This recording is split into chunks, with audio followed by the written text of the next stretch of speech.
Marcus Hale woke up before the sun. As always, the quiet stillness of his modest countryside home broken only by the soft whistle of a kettle and the creaking of aged floorboards beneath combat-tested boots. Though long retired, his routine remained, a military ritual. Bed made crisp, push-ups before coffee, eyes always alert. At 90, his posture still commanded respect, his body a map of scars earned in shadowy corners of the world. This morning, like most, he dressed in plain jeans, a fitted black t-shirt, and a Vietnam vet cap that bore a single silver pin. He looked like any old man to passers-by, which was just the way he liked it. He had one goal today: attend a local hearing at the downtown courthouse regarding delayed benefits for disabled veterans. A quiet matter. No cameras, no press, just civic duty. But fate had other plans. Driving his beat-up truck into town, Marcus noticed a scene outside a convenience store. Two teens of color, one visibly shaken, were being berated by an angry white store clerk over a supposed stolen soda. Marcus didn't hesitate.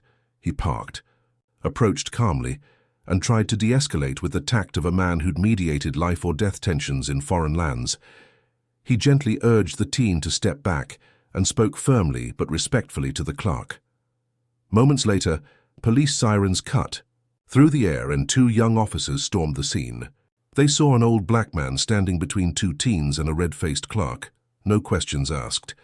One cop immediately yelled for Marcus to step back, but he stood his ground. "I'm helping," he said, voice steady. "He's a suspect." The clerk shouted. The cops moved in. "Turn around now," barked the lead officer. "You don't understand," Marcus began. But within seconds he was face down on the hood, wrists cuffed. People nearby gasped. A woman filming with her phone asked, "Do you know who that man is?"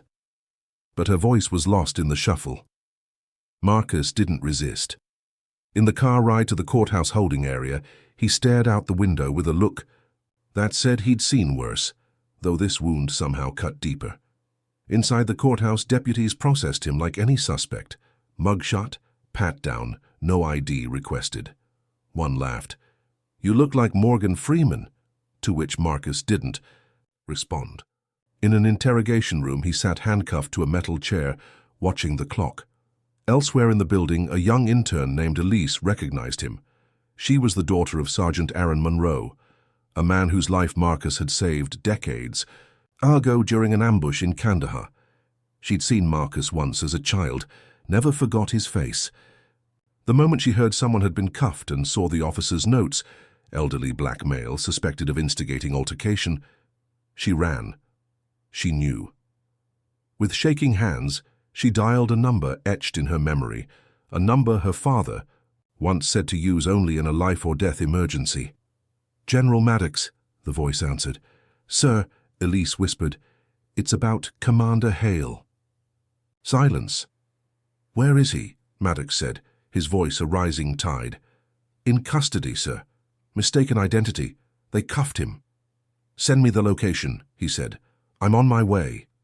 Back in the room, a deputy mocked Marcus's silence. "What? Cat got your tongue?" Marcus looked up slowly, eyes sharp as a hawk. "One phone call," he said, "and I won't need to say a damn thing." Outside, Elise paced in the hallway, heart pounding, wondering if anyone else truly understood who sat behind that door. Marcus Hale wasn't just any veteran. He was a Navy SEAL sniper who had served with honor from the jungles of Vietnam to the sandstorms of the Middle East. He had saved over 50 lives during active service, received 2 Bronze Stars, a Silver Star, and one of the highest confirmed sniper records in U.S. military history. And now in a small-town courthouse, he was handcuffed like a petty criminal, not because of what he'd done, but because of what they assumed he was. The stage was set. The quiet old man in the room had fought wars for this country. Now he'd unknowingly become the center of a new one where justice, respect, and truth were about to collide in the most unforgettable way. The cold steel of the interrogation chair dug into Marcus Hale's back, but he didn't shift, didn't blink, didn't even flinch as the young deputy across from him leaned in with smug arrogance, tapping a pen against the table like he was rehearsing for an episode of some second-rate police drama. "So," the deputy said with a smirk, You gonna tell me what really happened, or just sit there looking like some washed-up war story? Marcus didn't answer, just stared straight ahead, his mind tracing a sniper's breathing rhythm, calm and controlled. The same breath he'd taken just before neutralizing high-value targets in Afghan mountains. The same breath he took before entering villages to evacuate wounded civilians. The same breath he took when he cradled fallen brothers in arms, because he'd learned long ago that silence speaks volumes, especially when the world wants noise. Outside that room, courthouse staff buzzed with gossip as word spread about the black suspect brought in from the store fight, but nobody knew his name.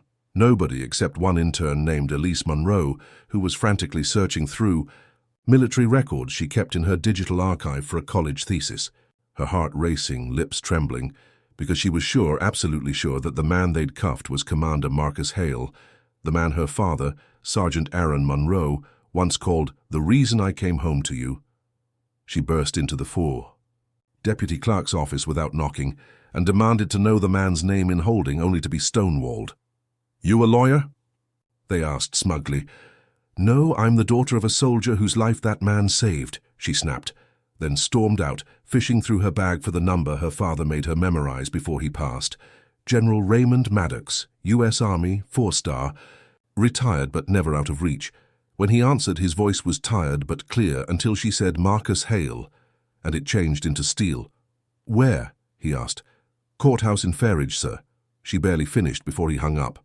Meanwhile, inside the interrogation room, Deputy Riker stood with arms folded, pacing. Throwing out questions meant more to mock than probe. Got priors, old man? You look like the type that thinks a war medal makes you above the law. Marcus glanced at him slowly, then said, You ever have to shoot a man to save 10 children? No, then maybe shut the hell up. Riker stepped back, irritated, unsure whether to be threatened or embarrassed.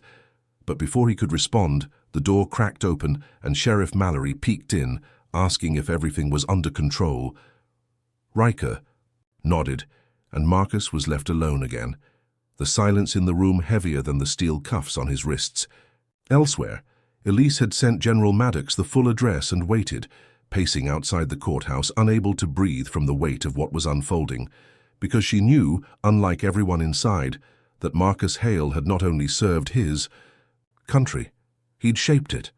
Through covert missions no one ever spoke of, through a legacy whispered with reverence in special operations circles, through the very rescue that saved her father's life and turned a blood-soaked night in Kandahar into a miracle. Inside, the courtroom prepared for a small civil case, ironically about veteran compensation, where Marcus was meant to speak before being detained. One of the lawyers glanced at the empty front-row bench and asked the clerk, Did the vet not show up? Guess not, she shrugged. But by then Marcus was pacing like a lion in a cage, his hands numb from the cuffs, mind replaying not war, but justice, the kind he fought for, the kind being twisted in front of him. Then came the sound that changed everything. Not a siren, not a gavel, but boots. Polished, measured, authoritative boots that echoed through the courthouse corridor as General Maddox entered, flanked by 2 uniformed aides and a silent storm of presence that turned heads before voices. One bailiff whispered, Is that? And then fell silent as the general marched straight past security, past startled staff, past a sputtering Sheriff Mallory, now trying to play leader in a game he'd already lost. Sir, I wasn't informed. Maddox didn't break stride. Where is Commander Hale? Commander, the sheriff echoed dumbly. You mean the suspect? The general's gaze turned sharp, a dagger wrapped in ice. That suspect saved more lives than your entire department has tickets written. He's a war hero. And you've got him cuffed like a criminal? Mallory stammered. There was an altercation at a convenience store. But Maddox had already pushed past him, headed for holding, Elise trailing just behind her, hands shaking not from fear but awe. When the door opened and Marcus looked up, for the first time since his arrest, his jaw tightened. Not in surprise, but something deeper, as if seeing Maddox pulled a weight off his chest, even he didn't know he carried. The general entered, slowly, eyes fixed on Marcus, then gave him a sharp salute. Not the kind of lazy nods politicians give veterans for show, but a full ceremonial salute, held in place for a count of 3 before he spoke. "Sir, I apologize for the disgrace this town has shown you. You are not a suspect. You are a national treasure." Marcus didn't speak. He just looked at the cuffs. Maddox turned to the deputies. "Take those off now." Riker hesitated. "Sir, we have procedure." But Maddox's voice thundered, "I am the damn procedure." The cuffs were removed. Marcus stood slowly, shaking out his wrists, and for a moment the room didn't feel like an interrogation space. It felt like a battlefield surrender, not of blood, but of ignorance. And as the general placed a hand on Marcus's shoulder and turned to escort him out, the silence of the courthouse hallway shattered beneath the eyes of every staffer, deputy, and civilian who realized, far too late, that they had mistaken a legend for a criminal, and that their town would never be the same again. As Marcus Hale stepped into the courtroom lobby, flanked by General Maddox and the stunned silence of half a dozen deputies, who now understood the gravity of their mistake, a strange mixture of rage, relief, and restraint coiled in his chest, like a sleeping serpent, not because of what had just happened, but because of everything he had buried in silence for over 2 decades. Because behind the calloused hands and scarred eyes of the man they wrongfully cuffed was not just a sniper, not just a soldier, but a keeper of secrets so deeply classified that even saying the wrong word aloud could trigger federal alarms. And yet, as he walked past Sheriff Mallory, now sweating bullets and desperately trying to save face by muttering half-hearted apologies, Marcus didn't lash out or spit blame. No, he simply stared forward, his posture military perfect, his silence louder than a scream, until Elise Monroe, barely 24, eyes wide with reverence and emotion, touched his sleeve and whispered, "Sir, thank you for my father."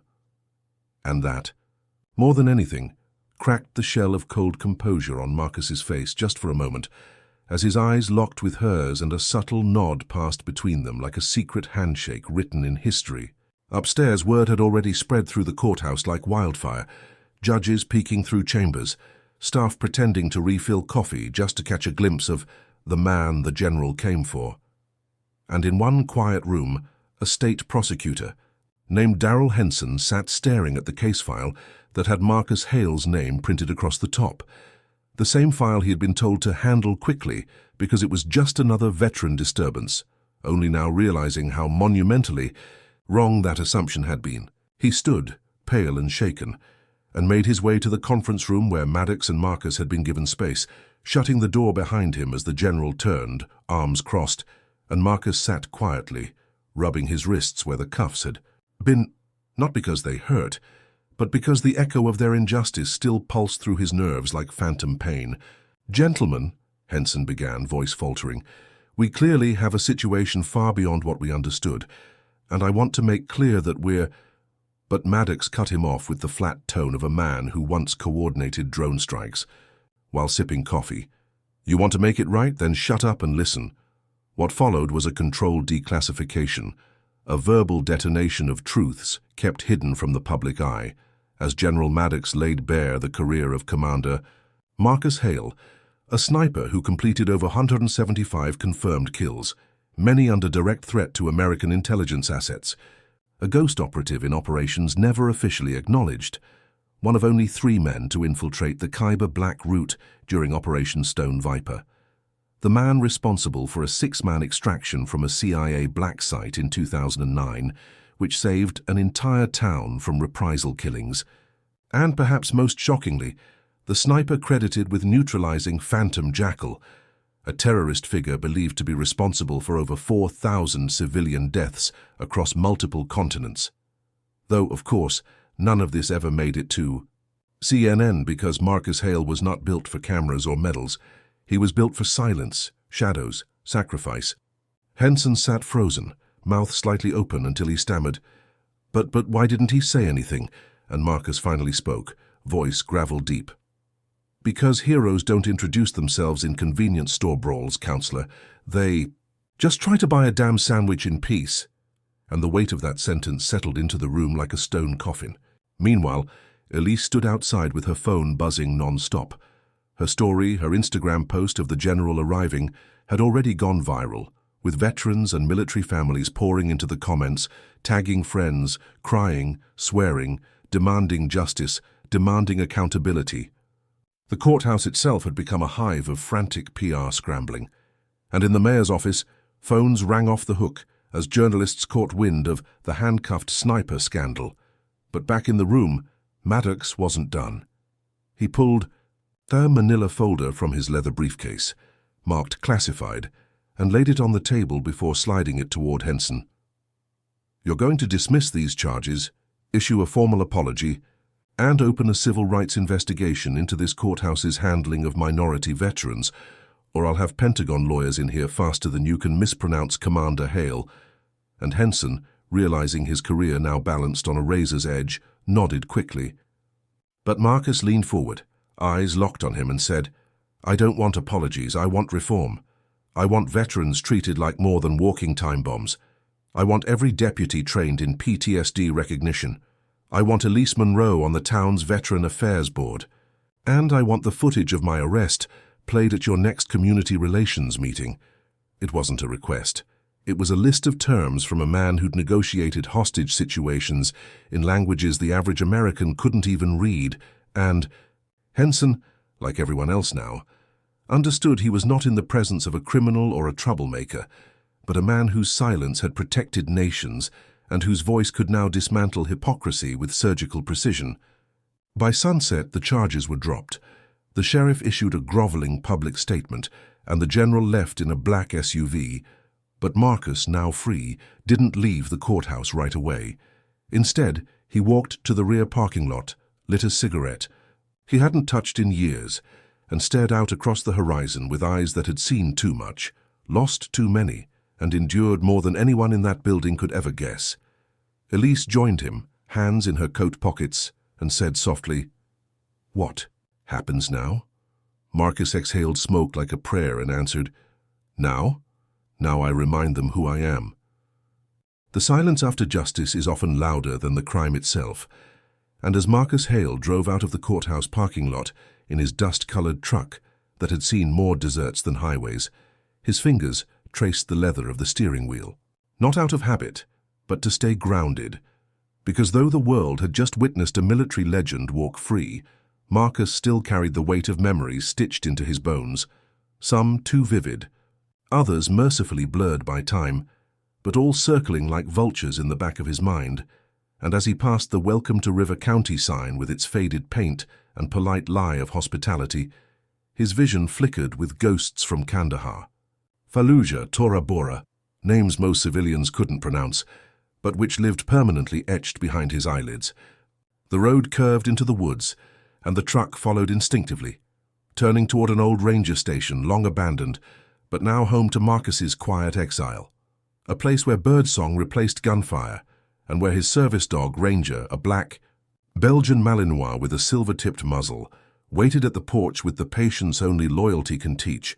As the screen door creaked open and Ranger leapt up to greet him, tail wagging but eyes searching for wounds, Marcus dropped his duffel with a grunt and sat on the steps, letting the forest air fill his lungs while his mind drifted, not to the courtroom, not to General Maddox's dramatic entrance, not even to the viral footage Elise had posted, which had now been picked up by national news, but to that day in the sand, the day that changed him forever, the day he learned what it meant to kill not just for orders, but for the man beside you, the mission above you, and the truth no one would ever know. It was 2010. Helmand Province, Afghanistan, and Operation Stone Viper had just gone off book after the extraction team missed their window, forcing Hale and two others, Silver and Dunham, to traverse nearly 27 miles of Taliban-controlled terrain, with nothing but a suppressed M110, a silencer that had seen better days, and the last coordinates of a CIA informant whose betrayal had cost 4 Marines their lives the week before. Marcus, ever the quiet strategist, had told the team to take shelter inside a half-collapsed madrasa that night, hoping the old walls and ancient shadows would buy them enough silence to plan. But at 02:19 hours, all hell broke loose, and the sounds of RPGs slamming into the far wall still rang like thunder in his mind even now. Silver was hit in the side, bleeding fast. Dunham panicked and froze mid-shot.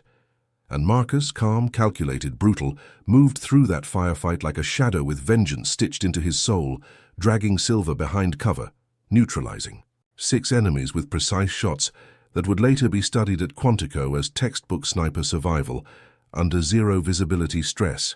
He carried Silva 4 miles on foot after that, despite being grazed himself, and when they reached the secondary evac point near a poppy field turned landing zone, he didn't say a word, just handed off the wounded, reported status, and vanished into the next directive.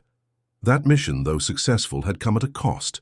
Classified evaluations, therapy recommendations he ignored, and the CIA's quiet admission that Hale had done what 2 entire platoons could not, but with no medals, no headlines and no parade, just a confidential thank you and an order to stand by for reactivation. Back in the present, as dusk painted the trees in copper light, Marcus stood, stretched, and pulled the cover off a rusted metal crate buried beneath the porch, a time capsule of classified memories, discharge papers, sealed letters, encrypted, USB drives, and a photo of a boy with a toothy smile. His son Nathan, who he hadn't seen in 12 years, not since the court gave custody to his ex-wife, after citing his unstable combat record, a ruling that had shattered Marcus more than any bullet. Suddenly a car pulled up, Elise stepping out with her coat flapping in the breeze and eyes filled with something between awe and desperation. "They want to do an interview, CNN, CBS, everyone. Your story's everywhere," she said breathlessly. "They're calling you the Ghost Patriot." But Marcus shook his head slowly. "I'm not a symbol, Elise, I'm a soldier. I just want peace." Though deep down he knew peace was not for men like him, only a pause between wars. She handed him a small envelope before leaving, whispering, "He wanted you to have this," and as the engine faded down the road, Marcus opened the envelope to find a note from General Maddox in block letters. "They're coming again, not local, federal, and not for you, for what you know. Burn everything. Watch your 6. Marcus froze, the forest suddenly too quiet, his breath shallow and his hand instinctively reaching for the Glock inside the screen door. Someone, somewhere, had reactivated a ghost, and this time the war wasn't on foreign soil. It was at home, in suits and ties, wearing badges of agencies most Americans didn't even know existed. He stared out into the darkening trees, muscles, coiling, and whispered to himself, "If they want a war, they just knocked on the wrong door."